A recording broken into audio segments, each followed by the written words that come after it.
دل وہ دریا ہے کہ جس کا نہیں ساحل کوئی، جس کی موجوں سے لرزتے ہوئے نہنگوں کے جگر، جس کے سیلاب میں کھو جائیں ہزاروں صحرا، سامنے جس کے فلک مثل حباب آئے نظر۔ میرا دل آگ ہے اور تن ہے میرا موج دود، دم بدم اس کا ہے مصروف تپش ساز وجود۔ نالہ نیم شبی سے اسے ملتا ہے قرار، جیسے سیماب کو دیتی ہے سکون چوب عود۔ ہاتھ میں رکھتا ہے ہر آن زمانے کی انا، مرد درویش کے ہوتا ہے نگہدار اپنا۔ فقر و شاہی ہے یہی قلب کو رکھ پاکیزہ، جس طرح رکھتا ہے دریا در شہوار اپنا۔ علامہ اقبال نے یہ نظم دل کے متعلق کہی ہے۔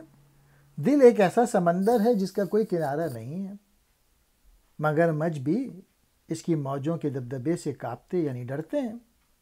مطلب یہ ہے کہ بڑے سے بڑے صاحبان دانش بھی دل کی وسعت سے آگاہ نہیں۔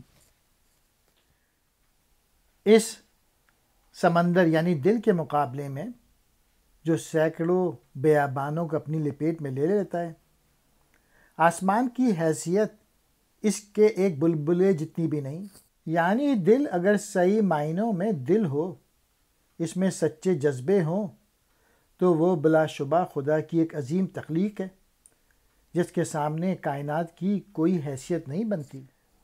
ہمارا دل آگ ہے اور ہمارا جسم اس کے دھویں کی لہر، اس کا ہر دم تڑپتا اور بے قرار رہتا، یعنی انسان کا وجود دل ہی کے طفیل قائم ہے۔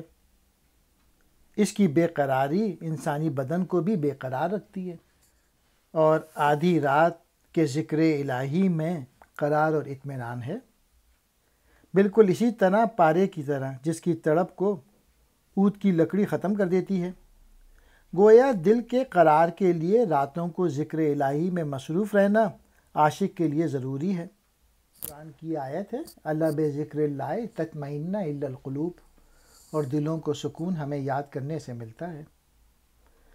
مرد درویش چونکہ اپنی خودی کی حفاظت کرتا ہے، یعنی دنیاوی علائق سے خود کو بچاتا ہے، اس لیے زمانہ اس کے کام کو خود آگے بڑھاتا ہے، یعنی زمانہ اس کے حزب منشا آگے چلتا ہے۔ یہی فقر و سلطانی ہے، یعنی غیر اللہ سے دل کو محفوظ رکھنا گویا شان سلطانی ہے، اور یہ اسی طرح ہے جس طرح سمندر اپنے موتیوں کی حفاظت کرتا ہے۔